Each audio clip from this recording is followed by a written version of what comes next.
नमस्कार, exam happy by Jharkhand channel में आपका स्वागत है। तो दोस्तों जुड़ चुका हूं मैं यहां पर आपके लिए जेटेट यानी झारखंड शिक्षक पात्रता परीक्षा की तैयारी को लेकर के। तो आपको पता चले झारखंड में झारखंड शिक्षक पात्रता परीक्षा का विज्ञापन निकल चुका है, फॉर्म भी भराने लगे हैं और आप सभी यहां पर फॉर्म अवश्य भर लेंगे। और आपको बताते चले बाज़ार में बाज़ारू किताब भी बहुत सारे आ गए हैं और बहुत सारे चैनल भी आ गए। अब आपको यहाँ पर देखना है कि किससे और कहाँ तैयारी किया जाए, ठीक है। तो देखिए विज्ञापन में यह स्पष्ट रूप से लिखा हुआ है कि आपको जो है यहाँ पर झारखंड के टेक्स्ट बुक पाठ्यक्रम पर आधारित प्रश्न पूछे जाएंगे। तो आपको यदि 1 से 5 के लिए जीके की तैयारी करना हो या आपको यहाँ पर सामाजिक विज्ञान की आप यदि तैयारी कर रहे हैं तो यह चैनल जो है आपके लिए सबसे बेस्ट होगा, क्योंकि आपके लिए हम सिर्फ और सिर्फ JCERT टेक्स्ट बुक का चैप्टर वाइज PDF और उसके साथ उसकी क्लासेज और साथ में बात करने की सुविधा भी आपको दे रहे हैं, ठीक है। इसमें से प्रथम 100 कैंडिडेट को 500 रुपये में एडमिशन किया जा रहा है, लेकिन अब यह 100 कैंडिडेट पूरे हो गए हैं और फिर से 50 कैंडिडेट बढ़ाया गया है।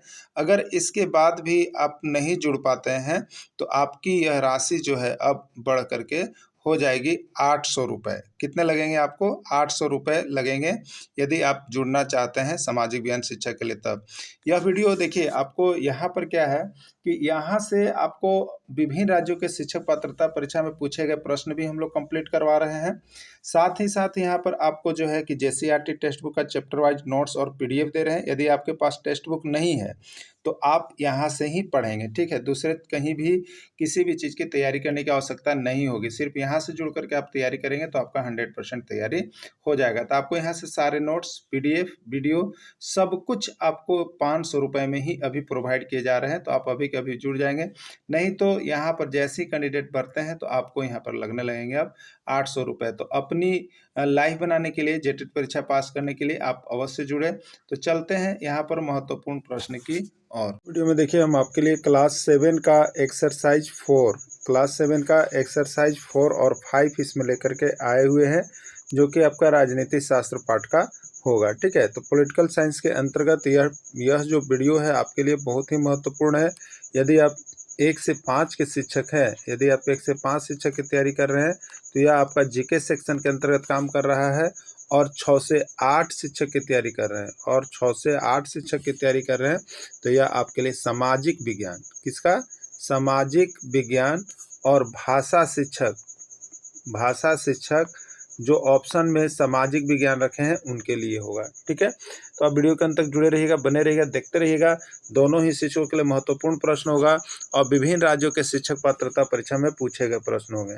तो देखिए, आप सामाजिक विज्ञान की तैयारी कर रहे हैं या भाषा शिक्षक की तैयारी कर रहे हैं या 1 से 5 शिक्षक की तैयारी कर रहे हैं, तो तीनों के लिए यहाँ पर जो है आपको सेक्शन के अंतर्गत यहाँ पर हिस्ट्री सेक्शन पूरा कंप्लीट हो गया है, ज्योग्राफी सेक्शन भी पूरा कंप्लीट, यानी नोट्स PDF टोटल बन गया है। सभी JCERT टेक्स्ट बुक का JCERT टेक्स्ट बुक का क्लास 7 का पूरा 1 से लेकर के 10 तक बन गया है। तो इसी तरह से सारे यहाँ पर कंप्लीट कर दिए गए हैं। हिस्ट्री, ज्योग्राफी और पॉलिटिकल चल रहा है, इसका भी क्लास बहुत जल्द आपका क्लियर हो जाएगा। तो यहाँ पर सामाजिक विज्ञान के लिए फिर प्रैक्टिस सेट शुरू किया जा रहा है। तो जो भी शिक्षक प्रैक्टिस सेट में जुड़ना चाहते हैं वो जरूर जल्द से जल्द तैयारी कर लेंगे, जिससे प्रैक्टिस सेट में आपका अच्छा मार्क्स आ सके। तो चलिए, इनमें कौन संचार के साधन है? इनमें से कौन से संचार के साधन हैं? TV, रेडियो, इंटरनेट या सभी, ठीक है। प्रश्न आया कहाँ? प्रश्न यह आया हुआ था बिहार टेट का और CG टेट, दोनों में यह प्रश्न पूछा गया था, ठीक है। सबसे पहले हम लोग जानेंगे संचार, ठीक है। क्या है संचार? यहाँ पर क्या है तो हम लोग देखते हैं कम्युनिकेशन। क्या है? कम्युनिकेशन यानी किसी भी बात को, किसी भी चीज़ को एक जगह से दूसरे जगह तक फैलाना, एक जगह से दूसरे जगह तक संदेश दे देना, रिपोर्ट दे देना या उसका जो है यहाँ पर वर्णन कर देना, उसका चर्चा करना, ये सभी संचार के साधन के माध्यम से ही होते हैं, ठीक है। यानी ऑल इंडिया में जैसे हम कहें, अगर लक्स साबुन है, इसका पूरे इंडिया में जो प्रचार हो रहा है वो किसी न किसी संचार के माध्यम से होता है, किसी न किसी संचार के माध्यम से होता है। तो संचार के साथ माध्यम से कौन कौन होता है? तो आप TV भी देखिएगा तो उससे बहुत सी चीज़ें जो ऐड आती है वो क्या कर रही है? तो कम्युनिकेशन फैला रहा है, उस चीज़ का प्रचार कर रहा है। तो ये प्रचार किसके माध्यम से हो रहा है? ये TV किसका माध्यम हो गया? ये संचार का माध्यम हो गया, क्योंकि ये बातों को फैला रहा है। रेडियो भी संचार का साधन हो गया और इंटरनेट तो ऑलरेडी संचार का साधन है, इसलिए राइट आंसर इसका सभी हो जाएगा, ठीक है। चलिए अगला देखिएगा, माध्यम के ऐसे रूप हैं जिनकी पहुंच देश विदेश के लाखों लोगों तक है, इस मीडिया को क्या कहते हैं? माध्यम का ऐसा रूप है जिनकी पहुंच देश विदेश के लाखों लोगों तक है, इस मीडिया को क्या कहते हैं? देखिए, मीडिया अनेक प्रकार की होती है। सभी मीडिया का प्रश्न यहाँ पर देख लीजिएगा, क्योंकि इसमें जेसीईआरटी में आया हुआ है। ठीक है, ये जो है आपका राजस्थान टेट का प्रश्न है। राजस्थान टेट का प्रश्न है, मास मीडिया, प्रिंट मीडिया या इलेक्ट्रॉनिक मीडिया, कौन सी मीडिया है? तो देखिए, भाषा माध्यम के ऐसे रूप जिनकी पहुंच देश विदेश के लाखों लोगों तक होती है, उसको हम लोग कहते हैं, देखिए, मास मीडिया। क्या कहते हैं उसको?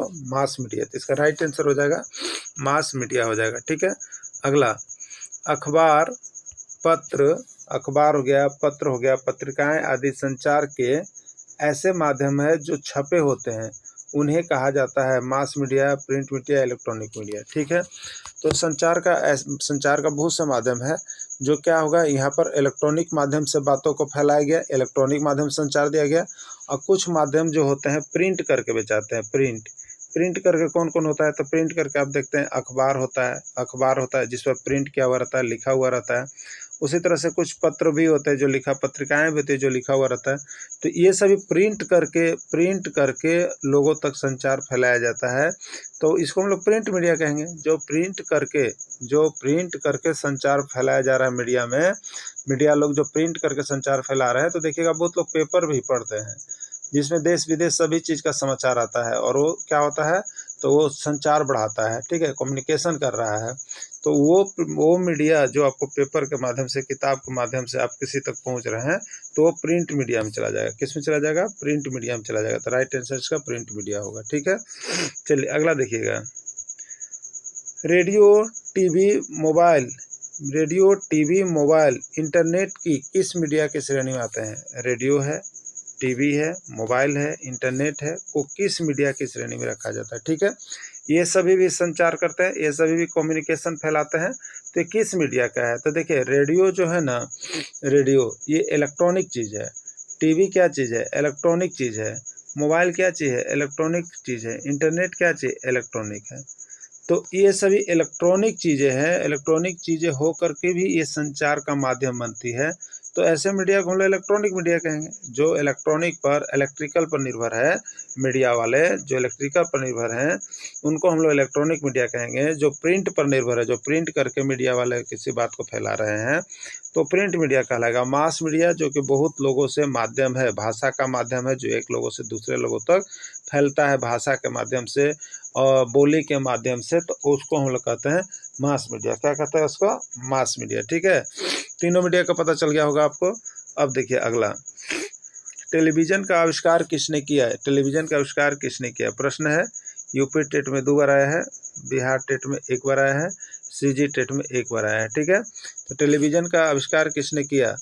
John M Baird, John L Baird, John पैक्सेल या कोई नहीं। ठीक है, तो टेलीविज़न का आविष्कार जो किए हैं वो आपका जॉन एल बियर्ड ने किया है। ठीक है, प्रश्न बहुत ही इंपॉर्टेंट है, देख लीजिएगा, नहीं तो आपको ऐसा लगेगा बहुत हल्का है और सारे प्रश्नों नहीं देखिए। देखिए, एक प्रश्न हल्का हो, भारी हो, आपके दिमाग में कन्फ्यूजन नहीं होना चाहिए। ठीक है, बेसिक चीज़ को, कंसेप्ट एकदम क्लियर करते चलिएगा, चाहे जो भी प्रश्न मिले। और एक चीज़ तो आप जान जाइएगा, सबसे प्रामाणिक चीज़ जो आप पढ़ते हैं वो है जेसीईआरटी टेक्स्ट बुक। ठीक है, देखिए, पढ़ना कैसे आसान बनता है, तो ये जब हम लोग व्हाट्सएप ग्रुप के माध्यम से जुड़ते हैं तब। इसीलिए देखिए, यहाँ पर आपको बहुत सस्ते फी में सारी चीज़ें हो जाती हैं ऑनलाइन जब लेते हैं।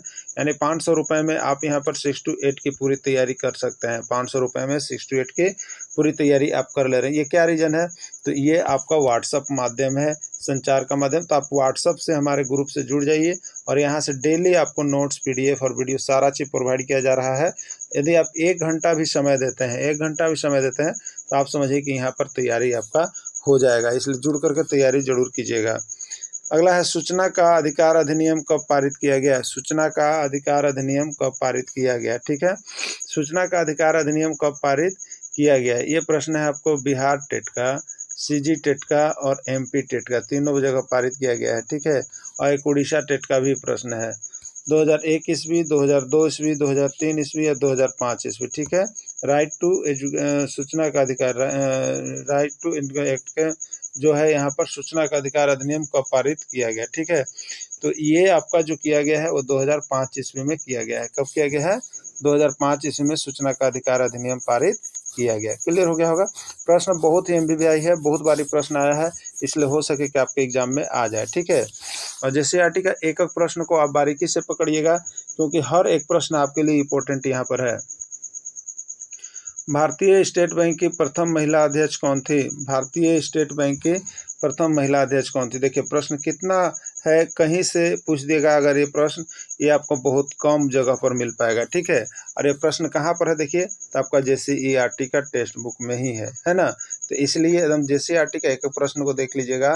भारतीय स्टेट बैंक की प्रथम महिला अध्यक्ष कौन थी? अरुंधति भट्टाचार्य, आर्यन गर्ग, आर्य भट्टनेश्वर या अरुंधति कुमारी। ठीक है, तो ये हो जाएगा अरुंधति भट्टाचार्य जो थी वो भारतीय स्टेट बैंक की प्रथम महिला अध्यक्ष थी। ठीक है, भारतीय स्टेट बैंक की प्रथम महिला अध्यक्ष थी। अगला प्रश्न है, भारत की प्रथम IPS, भारत की प्रथम IPS भारतीय पुलिस सेवा अधिकारी कौन है? किरण बेदी, प्रशांत मिश्रा, किरण खलखो या सभी। ठीक है, भारत के प्रथम IPS भारत पुलिस सेवा अधिकारी जो है वो किरण बेदी थी। ठीक है, किरण बेदी थी। अगला प्रश्न है आपका यहाँ पर, घरेलू हिंसा से महिला संरक्षण अधिनियम लागू किया गया 2004 ईस्वी, 2005 ईस्वी, 2006 ईस्वी, 2007 ईस्वी, 2008 ईस्वी। देखिए घरेलू हिंसा से क्या होती है कि महिलाओं के लिए जो है घर में बहुत से घरेलू हिंसा उनके ऊपर की जाती है, बहुत तरह की प्रताड़ित की जाती है। तो इनसे सुरक्षा के लिए महिला संरक्षण अधिनियम लागू किया गया है। ठीक है, ये महिला संरक्षण अधिनियम लागू किया गया, और ये महिला संरक्षण अधिनियम कब लागू किया गया ये आपको बताना है। ठीक है, ये प्रश्न आपको आया था बिहार टेट में, एक बार आया हुआ है। ठीक, तो घरेलू हिंसा से महिला संरक्षण अधिनियम लागू किया गया, वो आपका कब है बताना है, 2005 ईस्वी में। कब किया गया? 2005 ईस्वी में। अंतर्राष्ट्रीय महिला दिवस मनाया जाता है, अंतर्राष्ट्रीय महिला दिवस मनाया जाता है, आपको बताना है कि अंतर्राष्ट्रीय महिला दिवस कब मनाया जाता है। बहुत ही MBBI प्रश्न है, आपको बता देते हैं, 1001 बार आया है एग्जाम में, और सभी राज्यों के शिक्षक पात्रता परीक्षा में भी पूछा गया है, सभी राज्यों के शिक्षक पात्रता परीक्षा में पूछा गया है।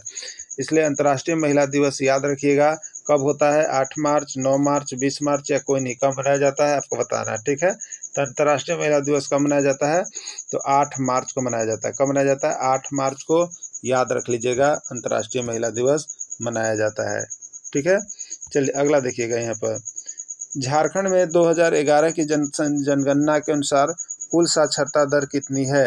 झारखंड में 2011 की जनगणना के अनुसार कुल साक्षरता दर कितनी है आपको पूछा है। ठीक है, एक चीज़ देखिए यहाँ पर याद कर लीजिएगा, साक्षरता दर को कैसे आप याद कर सकते हैं, क्योंकि इसका एक ट्रिक है, इसको आप देख लीजिए। ठीक, किस तरह से लिखिएगा, देखिए 5 6, ये हो गया 6 7, और ये हो गया 7 8। कोई दिक्कत लिखने में नहीं है आपको ना, लिख सकते हैं ना। कैसे लिखेंगे और फिर से देख लीजिए, इसको लिखेंगे 5 6, फिर लिखेंगे 6 7, फिर लिखेंगे 7 8। क्या हो रहा है ये?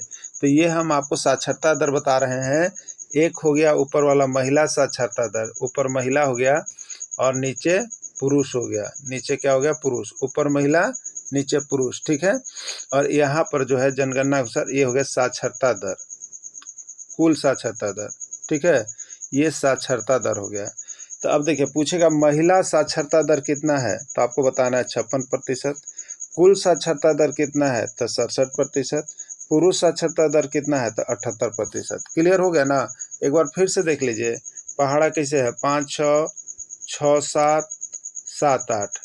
ऊपर है महिला साक्षरता दर, नीचे है पुरुष साक्षरता दर, और बीच में औसत या कुल साक्षरता दर, यही हो गया। ठीक है, याद रखिएगा, प्रश्न आया हुआ है, आपका एग्जाम में भी आ सकता है। ठीक है, JSSC में ये प्रश्न अब तक 3 बार पूछा गया है झारखंड के एग्जाम में, तो ये आपका भी झारखंड एग्जाम है, ये मिल जाएगा। देखिए रीजन यही होता है कि जब आप JCERT का टेक्स्ट बुक पढ़ के जाते हैं ना, तो आपको झारखंड भी हर चैप्टर में कहीं ना कहीं इंक्लूड है, तो आपको झारखंड अलग से नहीं पढ़ना पड़ेगा, और झारखंड तो यहाँ से आना ही फिक्स है। 2-3 प्रश्न 4 प्रश्न आपको झारखंड से होंगे ही होंगे। ठीक है, देखिए झारखंड में जनगणना 2011 के अनुसार महिला साक्षरता दर कितना है? झारखंड में जनगणना 2011 के अनुसार महिला साक्षरता दर कितना है? तो साक्षरता दर के लिए बना लीजिए 5 6, 6 7, 7 8। तो ऊपर महिला है, तो साक्षरता दर कितना हो गया? 56%।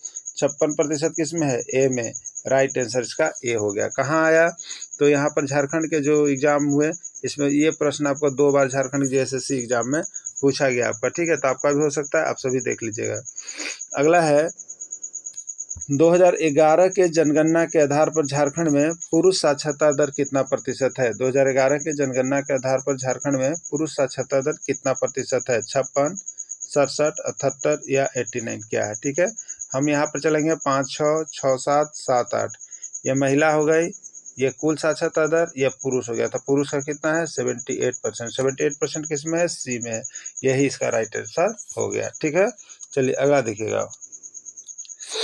अगला आप देख लीजिएगा, इसमें अगला प्रश्न है जनगणना 2011 के आधार पर झारखंड में लिंगानुपात कितना है। जनगणना 2011 के आधार पर झारखंड में लिंगानुपात कितना है आपको बताना है, ठीक है। ये जेटेट का आया हुआ प्रश्न है, आपका जेटेट का आया हुआ प्रश्न है झारखंड शिक्षक पात्रता परीक्षा में, ठीक है। 947 है, 950 है, 996 है या 830 है। जनगणना 2011 के आधार पर झारखंड का जो लिंगानुपात है, देखिए 1000 पुरुष पर जितनी महिलाएं होती है, 1000 पुरुष पर जितनी महिलाएं होती है उसी को हम लोग लिंगानुपात कहते हैं, ठीक है।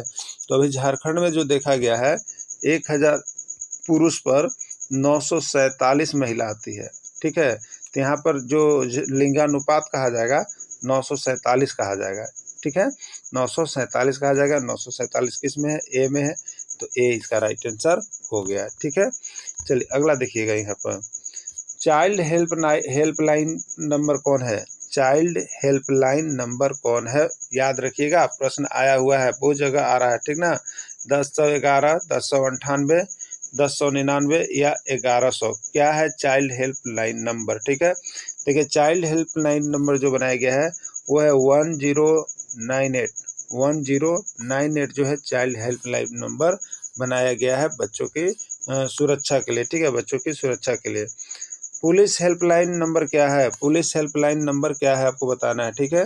तो पुलिस जो सहायता प्रदान करती है, अगर आप कहीं दुर्गम क्षेत्र में हैं और आपको जो है यहाँ पर किसी तरह का जरूरी पड़ गया सेवा का, तो आपको हेल्पलाइन नंबर पर ही बात करना पड़ेगा, क्योंकि उसके पास उस समय आपके पास कोई साधन नहीं है, ठीक है। तो पुलिस हेल्पलाइन नंबर कितना होता है, 100 होता है। कितना डायल करते हैं पुलिस के लिए हम लोग, 100 डायल करते हैं। 100 डायल करने के बाद वो पुलिस प्रशासन के पास चला जाता है, ठीक है। अगला है एम्बुलेंस हेल्पलाइन नंबर है, एम्बुलेंस हेल्पलाइन नंबर है, ठीक है। 100 क्या दिया है, 100, 001, 108 या 102, ठीक है। तो एम्बुलेंस के लिए किस पर फ़ोन किया जाता है, हेल्पलाइन नंबर क्या है, तो 108 है। क्या है, 108 है, ये एम्बुलेंस हेल्पलाइन नंबर होता है। ये प्रश्न आपका यूपी टेट में पूछा था और सीजी टेट में पूछा था, ठीक है। हो सके कि आपका भी आ जाए, क्लियर। चलिए अगला देखिएगा, यहाँ पर अगला है ट्रैफिक में हरा रंग के संकेत का अर्थ है। ट्रैफिक में हरा रंग के संकेत का अर्थ है आगे बढ़िए, रुकिए, वाहन की गति कम कीजिए या कोई नहीं, ठीक है। ट्रैफिक में जैसे ही हरा रंग हुआ तो यदि आप रुके हुए हैं तो संकेत दे रहा है कि आगे बढ़िए, जाइए, आगे बढ़ने का संकेत है, जाने का संकेत है, ठीक है। अगला है ट्रैफिक में पीला रंग, ट्रैफिक में पीला रंग, ट्रैफिक में पीला रंग के संकेत का क्या अर्थ है, रुकिए, आगे बढ़िए, वाहन की गति कम कीजिए या कोई नहीं, ठीक है।